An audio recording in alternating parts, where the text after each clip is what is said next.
नमस्कार दोस्तों, मैं काजल आपका स्वागत करती हूं हमारे YouTube चैनल ओजांग टाइम्स पर। वक्त हो चुका है खबरों के पोस्टमार्टम करने का, तो चलिए शुरू करते हैं। श्रीलंका अपने इतिहास के सबसे भीषण आर्थिक संकट से गुजर रहा है।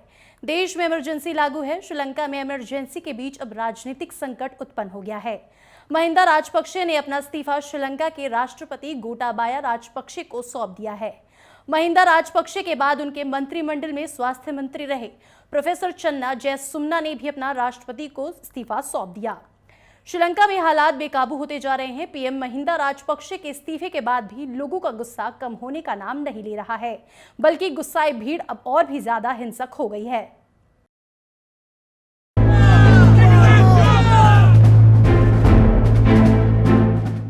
इस हिंसक प्रदर्शन में सांसद संग 4 लोगों की मौत हो गई।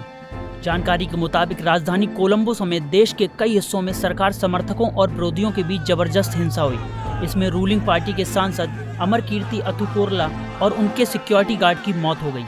उग्र भीड़ ने माउंट लवीनिया इलाके में पूर्व मंत्री जॉनसन फर्नांडो और सांसद सनत निशांत के घर में आग लगा दी। कर्फ्यू के बावजूद हजारों की संख्या में भीड़ कोलंबो की सड़कों पर सरकार के खिलाफ प्रदर्शन कर रही है। उग्र भीड़ महिंदा राजपक्षे के समर्थकों को एक एक कर निशाना बना रही है। इस बीच खबर है कि उग्र भीड़ ने कुरुनागला के मेयर तुषारा संजीव के घर में भी आग लगा दी है। बताया जा रहा है कि महिंदा राजपक्षे के इस्तीफे के बाद सरकार समर्थक और सरकार विरोधी गुट आपस में भिड़ गए हैं। जानकारी के मुताबिक इस उग्र हिंसा में एक सांसद समेत 3 लोगों की मौत हो चुकी है, जबकि 150 से ज्यादा लोग घायल हैं। साल 1948 में स्वतंत्रता मिलने के बाद से इस वक्त सबसे खराब आर्थिक स्थिति का सामना कर रहे इस देश में महंगाई के कारण बुनियादी चीजों की कीमतें आसमान छू रही हैं। हफ्तों तक गुस्सा उबलने के बाद आखिरकार फट पड़ा। विरोध प्रदर्शन हिंसक हो गए और सरकार की नींव हिला दी। वहीं जानकारों का कहना है कि श्रीलंका में संकट कई सालों से पनप रहा था, जिसकी एक वजह सरकार का गलत प्रबंधन भी माना जाता है। विशेषज्ञों के मुताबिक पिछले 1 दशक के दौरान श्रीलंकाई सरकार ने सार्वजनिक सेवाओं के लिए विदेशों से बड़ी रकम कर्ज के रूप में ले ली। बढ़ते कर्ज के अलावा कई दूसरी चीजों ने भी देश की अर्थव्यवस्था पर चोट की, जिनमें भारी बारिश जैसी प्राकृतिक आपदाओं से लेकर मानव निर्मित तबाही तक शामिल है। इसमें रासायनिक उर्वरकों पर सरकार का प्रतिबंध शामिल है, जिसने किसानों की फसल को बर्बाद कर दिया।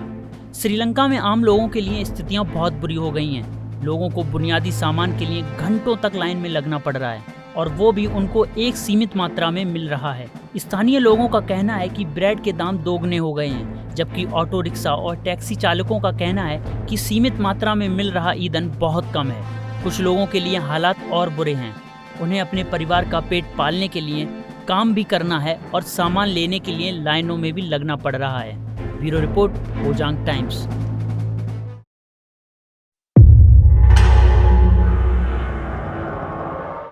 वाराणसी के ज्ञानवापी मस्जिद का विवाद इन दिनों चर्चा का विषय बना हुआ है। अदालत के आदेश पर अब इस परिसर में सर्वे और वीडियोग्राफी की जा रही है। इस सर्वे को लेकर एक पक्ष को काफी आपत्ति है और वो अपनी आपत्ति लगातार जता भी रहा है। दोनों ही पक्षों के अपने अपने दावे और अपने अपने तर्क हैं। पूरे देश की निगाहें अब इस सर्वे पर टिकी हुई हैं। अयोध्या में राम मंदिर के निर्माण का रास्ता साफ होने के बाद ज्ञानवापी मस्जिद का मामला भी लगातार उठ रहा है, लेकिन ये मामला उतना सीधा भी नहीं है जितना दिखाई देता है। ऐसे में ये जानना जरूरी है कि ज्ञानवापी मस्जिद से जुड़ा विवाद क्या है और कैसे शुरू हुई इसकी कहानी। पिछले 3 दशक से ज्यादा समय से ये विवाद अदालत में चल रहा है। हिंदू पक्ष की ओर से दायर याचिका के मुताबिक अंग्रेजों ने साल 1928 में पूरे मामले का अध्ययन करके ये जमीन हिंदुओं को सौंप दी थी। इस आधार पर ये पक्ष ज्ञानवापी परिसर पर अपना हक मांग रहा है।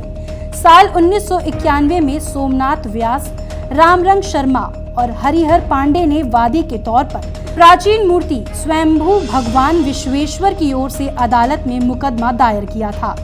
इसके बाद मस्जिद कमेटी ने प्लेसेस ऑफ वर्शिप एक्ट 1991 का हवाला देकर इस दावे को चुनौती दी थी। वहीं अब ताजा विवाद मस्जिद परिसर में श्रृंगार गौरी और अन्य देवी देवताओं की रोजाना पूजा अर्चना के अधिकार को लेकर सामने आया है। 18 अगस्त 2021 को वाराणसी की 5 महिलाओं ने श्रृंगार गौरी मंदिर में रोजाना पूजा दर्शन की मांग को लेकर सिविल जज सीनियर डिवीजन के सामने विवाद दर्ज कराया था। इस पर जज रवि कुमार दिवाकर ने मंदिर में सर्वे और वीडियोग्राफी करने का आदेश दिया था। इसकी रिपोर्ट 10 मई तक मांगी गई है। इसी दिन इस मामले में सुनवाई भी होगी। काशी विश्वनाथ मंदिर और वहीं स्थित ज्ञानवापी मस्जिद को लेकर भी विवाद जारी है। ये विवाद 1991 से अदालत में है। अभी इस विवाद की सुनवाई इलाहाबाद हाई कोर्ट में चल रही है। काशी विश्वनाथ मंदिर और ज्ञानवापी मस्जिद का विवाद काफी हद तक अयोध्या विवाद जैसा ही है। हालांकि इसमें कई सारे पेच भी हैं। अयोध्या के मामले में मस्जिद अकेली थी और मंदिर बना नहीं था, लेकिन इस मामले में मंदिर और मस्जिद दोनों ही बने हैं। काशी विश्वनाथ ज्ञानवापी मामले में हिंदू पक्ष का कहना है कि मस्जिद को हटाया जाए और वो जमीन उन्हें दी जाए, क्योंकि वो मस्जिद मंदिर को तोड़कर बनाई गई थी। अब इस मामले में अदालत क्या सुनवाई करती है, ये तो आने वाला वक्त ही बताएगा।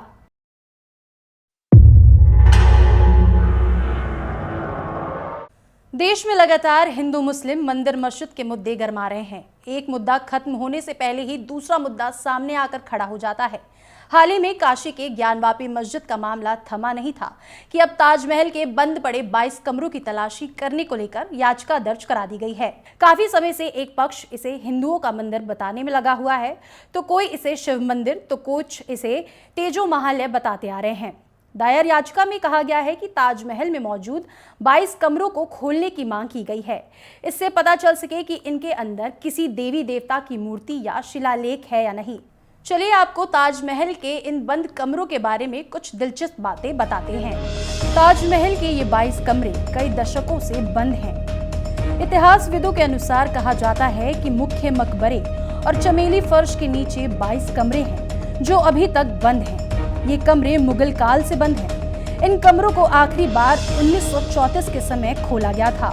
उस दौरान इन्हें केवल निरीक्षण के लिए खोला गया था। इसके बाद इन्हें बंद कर दिया गया। ताजमहल फर्श पर यमुना की ओर बनी 2 सीढ़ियां हैं जिनके ऊपर लोहे का जाल बिछाया हुआ है।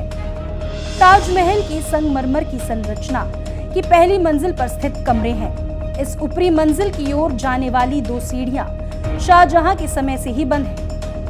इन कमरों के फर्श और संगमरमर की दीवारों को देखा जा सकता है। आगरा के ताजमहल के 22 कमरों को खोलने को लेकर इलाहाबाद हाई कोर्ट की लखनऊ बेंच में बीजेपी नेता डॉक्टर रजनीश सिंह ने याचिका दायर की है। याचिका दायर होने के बाद इन 22 कमरों के रहस्य को लेकर काफी उत्सुकता बनी है।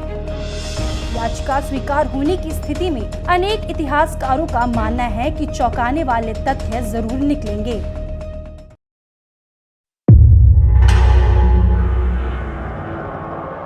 मध्य प्रदेश के मालवा निमाड़ अंचल में जनजातीय बहुल जिलों में ये पहली बार है जब मतांतरण के विरुद्ध जंगल और छोटे टोलों में रहने वाले साधारण आदिवासी तक अपना गुस्सा खुलकर जाहिर कर रहे हैं। अपने रीति रिवाजों पर गर्व करने वाले वनवासी इस बात से बेहद खफा हैं कि उनके बीच के ही कुछ लोग फायदे के लिए मतांतरण कर मूल पहचान बिसरा रहे हैं। ऐसे लोग को जनजाति समुदाय अपना नहीं मानना चाहते। अलीराजपुर जिले के सोंडवा, अलीराजपुर और कट्ठीवाड़ा ब्लॉक में गाँव में आदिवासी ग्राम सभा की घोषणा कर रहे हैं कि जिसने मतांतरण किया उसका सामाजिक बहिष्कार होगा। ये मुद्दा ऐसे लोगों को आदिवासियों को मिलने वाले आरक्षण आदि नहीं दिए जाने की मांग से बड़ा होता जा रहा है। उधर जनजाति सुरक्षा मंच जिला मुख्यालय पर रैलियां निकालकर इस मांग को पुरजोर ढंग से प्रचारित कर रहा है कि मतांतरण करने वाले लोगों को जनजातियों को मिलने वाले आरक्षण और अन्य सुविधाओं से वंचित किया जाए। अलीराजपुर, धार, झाबुआ, देवास और इंदौर में ये रैलियां हो चुकी हैं। वहीं बड़बानी, खरगोन, अलीराजपुर, झाबुआ और धार में मतांतरण दशकों से बड़ा मुद्दा रहा है। अब ऐसे में लोगों के खिलाफ आदिवासी समुदाय में विरोध के स्वर बुलंद होने लगे हैं। कट्टीवाड़ा के ग्राम भूरी आंबा निवासी सूर सिंह चौहान कहते हैं कि आदिवासी समाज की परंपराएं पुरानी और समृद्ध हैं। इसे छोड़ दूसरा धर्म अपनाने वालों को सामाजिक बहिष्कार होना ही चाहिए। ऐसे लोगों को आदिवासियों को मिलने वाले लाभ भी आखिर क्यों दिए जाएं? ग्राम सियाड़ा के वेर सिंह चौहान ने कहा कि आदिवासी समाज मूलतः प्राकृतिक पूजक है तथा सनातन काल के देवी देवताओं को पूजता आया है। लालच में अगर कोई अपनी मूल पहचान बदल रहा है तो ऐसे लोगों से समाज क्यों संपर्क रखे और उन्हें क्यों अपने सामाजिक आयोजनों में न्योता दे। मतवाड़ गांव के केवला भाई कहते हैं कि मूल पहचान बदलने वाले लोगों को बहिष्कार होना ही चाहिए। यह जरूरी है कि अगर ऐसे लोग अपनी मूल संस्कृति में लौटना चाहें तो उनका स्वागत हो। अलीराजपुर के प्राचीन बेड़ा हनुमान मंदिर में पुजारी हरिभगत सिंह भी यही राय रखते हैं। उल्लेखनीय है कि अलीराजपुर जिले की आबादी करीब 7.29 लाख है। इनमें 99% आबादी जनजातीय वर्ग की है। मतांतरण के मुद्दे पर जन जागरण हो रहा है। जिला स्तर पर प्रदर्शन हुए हैं। डिलिस्टिंग की मांग को लेकर प्रदेश स्तर पर भी बड़ा प्रदर्शन होगा।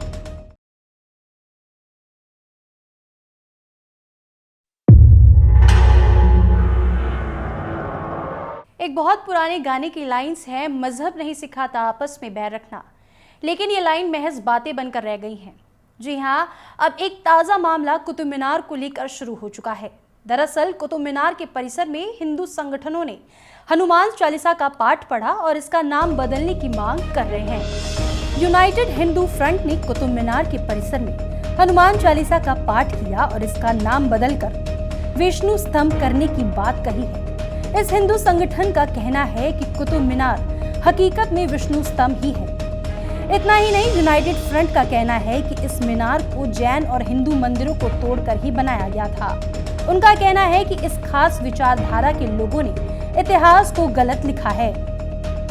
इस मौके पर मौजूद यूनाइटेड हिंदू फ्रंट के अंतर्राष्ट्रीय कार्यकारी अध्यक्ष जय भगवान गोयल ने कहा कि कुतुब मीनार परिसर में मौजूद मस्जिद में लगी मूर्तियों की पूजा करने की इजाजत मिलनी चाहिए और वहां से इन मूर्तियों को किसी ऐसी जगह पर रखा जाए जहां पूजा की जा सके।